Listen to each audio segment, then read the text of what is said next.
Why am I so blessed to get up every morning and know that the universe has my back, no matter what?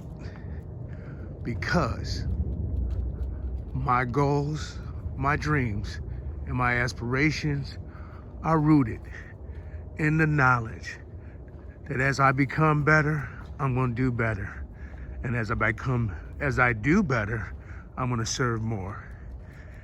Dear friends, welcome back to another installment of the ABCs of relationships. I'm your host. I'm Earl McCrae with Real Relief Consulting, revitalizing the community, one fat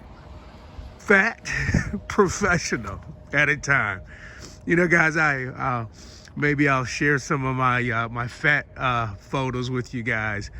It is amazing to see the difference that 150 pounds makes on an individual, and yet I'm the same guy, but I'm very, very different in terms of what I see, what I say, what I believe, and what I do.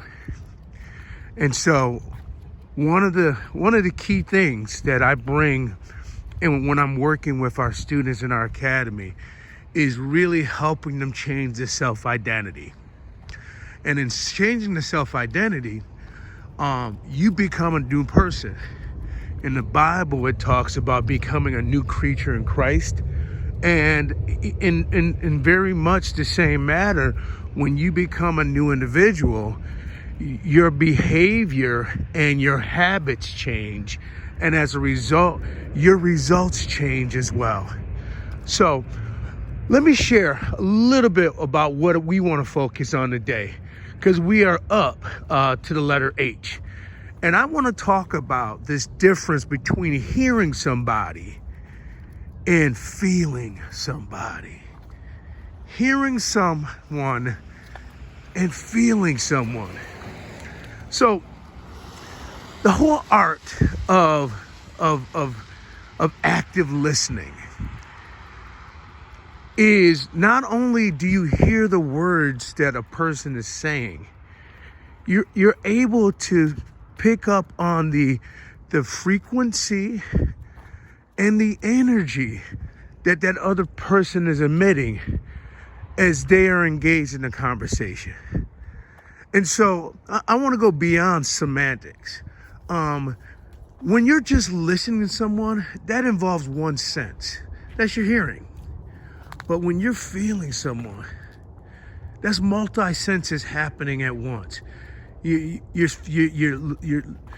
able to engage in the hearing piece, and you're able to visualize, take a look at what they're doing in their body, because most of our language, most of our communication is really nonverbal. And this is something I'm sure you know already, I've heard multiple times. So, from a practical standpoint, let's talk about relationships.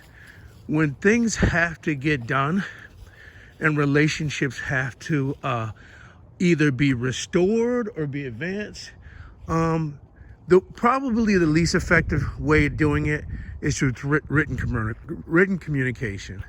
Unfortunately, that's our go-to. Whether it's a text message, whether it's an email, it's convenient, it's efficient, it's a written record, and that's how people prefer to do things, especially when there's a level of conflict. We do it, it's ineffective, but it's what people know. I'm always going to be an advocate of doing a combination of all. You got to have something in writing, I get that. But you got to have a conversation. You got to be able to talk it out. And with technology, man, forget a phone. If you can't do a video conference or a Zoom conference, you know what? FaceTime. I don't know. You want to have the opportunity to feel the other person, not just listen to the other person, because there may be a lot of hidden opportunities for you to get on the same page as them and show that I have more in common than I have that's separating us. Because at the heart of it all, and my dog is killing me. He's going through every freaking tree, pole possible, messing up my video. All right, so you may find you got more in common than you got separating you. And at the onset of this is about relationship building. And often in relationship building, person may not necessarily need you to solve the situation.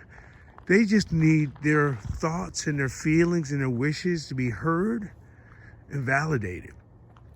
And maybe this is another video, but you know, one of the books I read, one of the speakers I've listened to talks about never split the difference, which simply means in his book he talks about utilizing the art of allowing a person to know that you're hearing them and that you're listening to them through active listening. If every word that I end, you mirror and say what I just said, I'm at least acknowledging the words that are coming out of your mouth. And it keeps me from thinking ahead. Oh, how am I going to respond? How am I going to respond? You don't want to be in a response mode. You want to be in listening mode. So this is a bit of a different kind of post, rambling maybe. But at the heart, what I'm suggesting to you and what I'm encouraging is let's leave relationships in a better place than we found them. And often that happens most effectively by feeling someone and not hearing someone. Take care, guys. God bless.